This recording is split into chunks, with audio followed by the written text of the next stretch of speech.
Hello everyone, तो एक बार फिर से आपका स्वागत है आपके अपने पसंदीदा चैनल टारगेट विद सीपी में। तो जैसा कि हमने 20 क्वेश्चनों की एक ऑब्जेक्टिव सीरीज स्टार्ट की हुई है जो बोर्ड एग्जाम में आपके लिए बहुत ही हेल्पफुल साबित होगी। तो उसी सीरीज के तहत हम आज हिंदी का प्रैक्टिस सेट लेकर के आए हैं। हिंदी के 20 इंपॉर्टेंट क्वेश्चन हमने इसमें रखे हैं जो आपके पेपर में सन 2025 में यहीं से आएंगे। एकदम इसी प्रैक्टिस सेट से आप लोग पेपर दे के आना और उसके बाद हमें दिखाना, स्क्रीनशॉट दिखाएंगे हम यहाँ से। एकदम सेम यही सब क्वेश्चन होने वाले हैं इस बार। देखिए पहला क्वेश्चन, सेवा सदन उपन्यास के लेखक हैं। सेवा सदन उपन्यास के रचनाकार कौन है? सेवा सदन उपन्यास के रचनाकार कौन है? Option A Jaishankar Prasad, option B Premchand, option C Maithili Sharan Gupt, option D Mahadevi Verma. कौन होंगे इसके रचनाकार, बताइए भाई। तो आप सबको पता है कि गोदान, गबन और सेवा सदन। गोदान, गबन, सेवा सदन, ये तीनों के तीनों उपन्यास किसके हैं? मुंशी प्रेमचंद के हैं। किसके हैं? मुंशी प्रेमचंद के ये तीनों के तीनों उपन्यास हैं। तो इसका सही आंसर क्या हो जाएगा? प्रेमचंद। सेवा सदन किसकी रचना है? प्रेमचंद की रचना है। चलिए भाई अगला क्वेश्चन, झूठ सच किस विधा की रचना है? झूठ सच किस विधा की रचना है भाई? झूठ सच एक उपन्यास है। क्या है? झूठ सच एक उपन्यास है। झूठ सच एक प्रकार का क्या है? उपन्यास है। ना ये नाटक है, ना ये निबंध है और ना ही कहानी है। क्या है ये? उपन्यास है। किसने लिखा है ये? यशपाल के द्वारा लिखा गया है। किसके द्वारा लिखा गया है? यशपाल के द्वारा लिखा गया है। यशपाल का लिखा हुआ उपन्यास है एक ये। चलिए नेक्स्ट क्वेश्चन, क्वेश्चन नंबर 3, कंकाल के लेखक कौन है?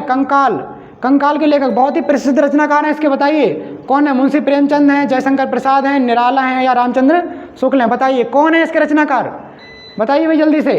तो कंकाल के रचनाकार होंगे जयशंकर प्रसाद। कंकाल, तितली, ये सब रचनाकार कौन है? ये सब जयशंकर प्रसाद के नाटक हैं। ये क्या है? एक प्रकार का नाटक है कंकाल। कंकाल क्या है? नाटक है, जयशंकर प्रसाद के द्वारा लिखा हुआ। अगला क्वेश्चन देखिए भाई, डॉक्टर राजेंद्र प्रसाद लेखक हैं। डॉक्टर राजेंद्र प्रसाद लेखक हैं। किस रचना के लेखक हैं डॉक्टर राजेंद्र प्रसाद? इन्होंने क्या लिखा है? डॉक्टर राजेंद्र प्रसाद ने गांधी जी के देन ये लिखा है, या हिंदी साहित्य का इतिहास लिखा है, या इंद्रजाल लिखा है, या फिर हिंदी साहित्य का विमर्श लिखा है? बताओ भाई क्या लिखा है इन्होंने? तो इन्होंने लिखा है गांधी जी की देन। क्या लिखा है? गांधी जी की देन। इसके रचनाकार कौन है? राजेंद्र प्रसाद। राजेंद्र प्रसाद ने क्या लिखा है? गांधी जी की देन। Option A is the right answer. चलिए भाई अगला क्वेश्चन देखिए, क्वेश्चन नंबर 5, रसिक प्रिया। बताइए भाई रसिक प्रिया के रचनाकार कौन है? रसिक प्रिया, तो रसिक प्रिया के रचनाकार हैं, रसिक प्रिया के रचनाकार कौन है? आचार्य केशव दास। कौन है? आचार्य केशव दास। कौन है? रसिक प्रिया के रचनाकार हैं आचार्य केशव दास। ठीक है, option number B is the right answer. चलिए भाई अगला क्वेश्चन, क्वेश्चन नंबर 6, छत्रसाल दशक के रचनाकार कौन है? बताइए भाई छत्रसाल दशक के रचनाकार कौन है? छत्रसाल दशक के रचनाकार हैं भूषण। कौन है? कवि भूषण। छत्रसाल दशक के रचनाकार कौन है? भूषण है भाई। चलिए अगला क्वेश्चन देखिए, आंगन के पार द्वार किसकी रचना है? धर्मवीर भारती की है, अज्ञे की है, जयशंकर प्रसाद की है या मतीराम की है? बताइए भाई कौन है इसके रचनाकार? आंगन के पार द्वार। तो आंगन के पार द्वार रचना के रचनाकार हैं अज्ञे, हीरानंद बादशाहन अज्ञे। आंगन के पार द्वार। चलिए भाई अगला क्वेश्चन, अच्छा धर्मवीर भारती प्रमुख रचना कौन सी है? ठेले पर हिमालय। क्या है? ठेले पर हिमालय, ये इनकी रचना है, ठेले पर हिमालय। ठीक है, ये धर्मवीर भारती की रचना है। जयशंकर प्रसाद की अभी हमने बताई थी, क्या बताई थी? कंकाल बताई थी, और क्या बताई थी? तितली बताई थी। क्या बताई थी? तितली बताई थी। इस तरीके से। चलिए भाई अगला क्वेश्चन, द्विवेदी युग का समयकाल। द्विवेदी युग कब से कब तक रहा? द्विवेदी युग, तो द्विवेदी युग रहा तुम्हारा 1900 से लेकर के 1918 तक। कब तक है? 1900 से 1918 तक द्विवेदी युग। ठीक है, द्विवेदी युग रहा 1900 से लेकर 1918 तक। चलिए भाई अगला क्वेश्चन, 1919 से 1938 तक शुक्ल युग है। इस तरीके से इसका ऑप्शन क्या हो जाएगा? ऑप्शन सी सही हो जाएगा, 1900 से लेकर 1918 तक द्विवेदी युग। अगला क्वेश्चन, ये युग बहुत पूछे जाते हैं, बहुत ध्यान रखना है तुम्हें। अगले भी देखते हैं, आगे आएगा का 2 क्वेश्चन। लोकायतन के रचनाकार हैं। लोकायतन, लोकायतन किसकी रचना है? लोकायतन किसकी रचना है? बताइए भाई, लोकायतन जल्दी से बताइए खींच के।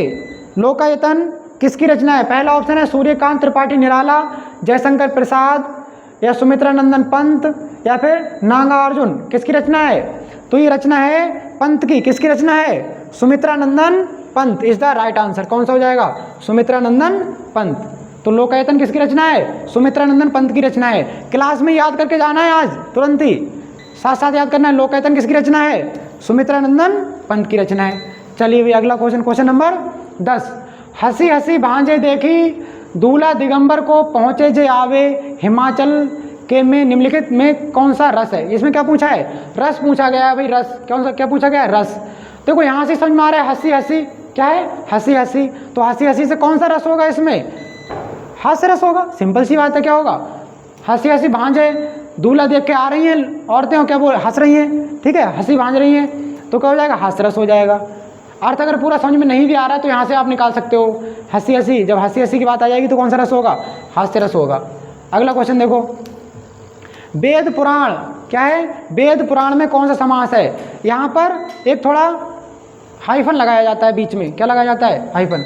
इससे हो जाता है वेद और पुराण। क्या हो जाता है? वेद और पुराण। सीता राम, माता पिता, ऐसे शब्द आ जाएं तो उनमें कौन सा समास हो जाता है? द्वंद्व समास हो जाता है। क्या हो जाता है? द्वंद्व समास हो जाता है, जिनमें दोनों पद प्रधान होते हैं। पहला पद वेद, ये भी प्रधान है अपने आप में, वेद अलग है। पुराण, ये भी अपने आप में प्रधान शब्द है। तो दोनों पद जब प्रधान होते हैं तो कौन समास हो जाता है? द्वंद्व समास हो जाता है, ठीक है। पहला पद संख्यावाचक होता है तो द्विगु समास होता है। दोनों पद मिलकर तीसरे की ओर दर्शाते हैं तो क्या होता है? बहुब्रीहि समास होता है। इस तरीके से तो इसका आंसर क्या हो जाएगा? द्वंद्व समास। चलिए अगला क्वेश्चन, धनुष का पर्यायवाची। धनुष का पर्यायवाची बताइए, क्या पीयूष है, क्या कुलिस है, या फिर कोदंड है, या पबी है? बताइए कौन सा ऑप्शन सही होगा इसका? बताइए जल्दी से, क्या होगा इसका सही आंसर? धनुष का पर्यायवाची। धनुष के पर्यायवाची तो पढ़े होंगे। अच्छा, धनुष का पर्यायवाची नहीं पढ़ा होगा तो रामायण की कहानी सुनी होगी, चौपाई उसमें, कोदंड खंडेउ राम तुलसी। कोदंड मतलब, कोदंड का मतलब क्या होता है? धनुष। कोदंड खंडेउ मतलब, कोदंड मतलब धनुष को किसने खंडित किया है, तोड़ा है? परशुराम आए थे। तो ये है कोदंड किसका पर्यायवाची होता है? धनुष का पर्यायवाची होता है। कोदंड हो गया, कमान हो गया, इस तरीके से सब किसके पर्यायवाची हैं? धनुष के पर्यायवाची हैं। कमान तो सबने सुना होगा भाई, कोदंड नहीं सुना है। कोदंड भी आज सीख लो भी। कोदंड किसका पर्यायवाची है? धनुष का। रेणुका किसकी रचना है भाई? अगला क्वेश्चन है, रेणुका किसकी रचना है? रामधारी सिंह दिनकर की रचना है, जयशंकर प्रसाद की रचना है, महादेवी वर्मा की रचना है, या मुंशी प्रेमचंद की रचना? बताइए किसकी रचना है? जल्दी से बताइए क्या होगा इसका सही जवाब? तो रेणुका रामधारी सिंह दिनकर की रचना है। किसकी रचना है? रामधारी सिंह दिनकर। इनको राष्ट्र कवि भी कहा जाता है। क्या कहा जाता है? राष्ट्र कवि भी कहा जाता है रामधारी सिंह दिनकर को। ये वीर रस के बहुत अच्छे कवि थे। वीर रस में कविताएं लिखा करते थे रामधारी सिंह दिनकर। जयशंकर प्रसाद की कौन सी रचना कौन सी बताई थी? कंकाल बताई थी। क्या बताई थी? कंकाल बताई थी। और कौन सी बताई थी? तितली बताई थी। क्या बताई थी? तितली बताई थी। महादेवी वर्मा की कौन सी रचना है? यामा है। कौन सी है? यामा है। रश्मि है। कौन सी है? रश्मि है। इस तरीके की महादेवी वर्मा की रचना है। मुंशी प्रेमचंद ने क्या बताए थे? गोदान, गबन और सेवा सदन, ये 3 रचना बताई थी। तो इसका सही आंसर क्या हो जाएगा? इसका सही आंसर हो जाएगा रामधारी सिंह दिनकर। रेणुका के रचनाकार कौन है? रामधारी सिंह दिनकर। चलिए भाई अगला क्वेश्चन देखिए, क्वेश्चन नंबर 14। शुक्ल युग की काल अवधि। इससे पहले हमने किसकी बताई थी? इससे पहले द्विवेदी युग बताया था। कौन सा बताया था? द्विवेदी युग। तो ये सब युग रखना है तुम्हें याद। द्विवेदी युग बहुत इंपॉर्टेंट होता है, ये पूछा ही जाता है।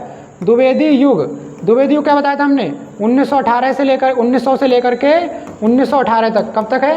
1900 से लेकर के 1918 तक ये द्विवेदी युग बताया था, ठीक है। कहीं कहीं 1919 से मिल जाता है, 1919 तक मिल जाता है, कहीं कहीं 1918 तक रहता है, लेकिन वो यही 1-2 साल का अंतर होगा, ज़्यादा अंतर नहीं मिलेगा तुम्हें। 1900 से 1918 तक क्या मिल जाएगा? द्विवेदी युग। शुक्ल युग पूछा है, इसमें क्या पूछा गया है? शुक्ल युग। बताइए कौन सा होगा? 1850 से 1900 तक, ये तो भारतेंदु युग है भाई। क्या है? ये तो भारतेंदु युग है। तो बताइए अगला ये क्या है? 1900 से 1920 तक ये द्विवेदी युग ही है। 1900 तक मिले, 1800 तक मिले, ये 20 तक ये क्या है? ये द्विवेदी युग है। शुक्ल युग की बात करें तो 1919 से 1938 तक ये क्या हो जाएगा? शुक्ल युग हो जाएगा। 1938 से 1947 तक इसकी बात करें तो ये शुक्ल के बाद यानी शुक्लोत्तर युग। क्या हो जाएगा? शुक्ल के बाद, शुक्लोत्तर, ठीक है, ये शुक्लोत्तर युग हो जाएगा, या फिर इसे प्रगतिवादी युग भी कहते हैं। चलिए इसका आंसर क्या हो जाएगा, 1919 से 1938 तक हो जाएगा शुक्ल युग। चलिए नेक्स्ट क्वेश्चन, क्वेश्चन नंबर 15। ध्रुव स्वामिनी कौन है? ध्रुव स्वामिनी नाटक के लेखक। ध्रुव स्वामिनी नाटक, ये ध्रुव स्वामिनी क्या है? एक प्रकार का नाटक। यहाँ से ये भी आंसर याद रख सकते हो कि ध्रुव स्वामिनी क्या है, नाटक है या कहानी है, क्या है? तो ध्रुव स्वामिनी क्या है? नाटक है। क्या है? नाटक। इसके रचनाकार कौन है बताइए भी जल्दी से, ध्रुव स्वामिनी के नाटककार कौन है? ध्रुव स्वामिनी के नाटककार कौन है बताइए? ध्रुव स्वामिनी के नाटककार कौन है बताइए जल्दी से, क्या होगा? जयशंकर प्रसाद, मुंशी प्रेमचंद या फिर विष्णु प्रभाकर, इनमें से कौन है भाई? तो ध्रुव स्वामिनी के नाटककार हैं जयशंकर प्रसाद। कौन होंगे भाई? जयशंकर प्रसाद। क्या होगा इसका सही आंसर? जयशंकर प्रसाद। ध्रुव स्वामिनी के रचनाकार कौन है? जयशंकर प्रसाद। जयशंकर प्रसाद की और कौन सी रचनाएं बताई थी हमने अभी? जयशंकर प्रसाद की और कौन सी रचना बताई थी? कंकाल। क्या बताई थी? कंकाल, तितली, और एक और मिल गई तुम्हें, कौन सी रचना? ध्रुव स्वामिनी। ये सब किसकी रचनाएं हैं? ये सब जयशंकर प्रसाद की रचनाएं हैं। मुंशी प्रेमचंद की गोदान गबन सेवा सदन हो गई। ये सब आपको याद रखना है। चलिए भाई अगला क्वेश्चन, क्वेश्चन नंबर 16। रस मीमांसा के लेखक कौन है? रस मीमांसा बताइए भाई, रस मीमांसा के लेखक कौन है? रस मीमांसा के लेखक हैं आचार्य रामप्रसाद शुक्ल हैं या फिर गुलाब राय हैं या जयप्रकाश भारती हैं या मुंशी प्रेमचंद, बताइए कौन होगा रस मीमांसा के लेखक? जल्दी से बताइए भाई, रस मीमांसा के लेखक कौन है?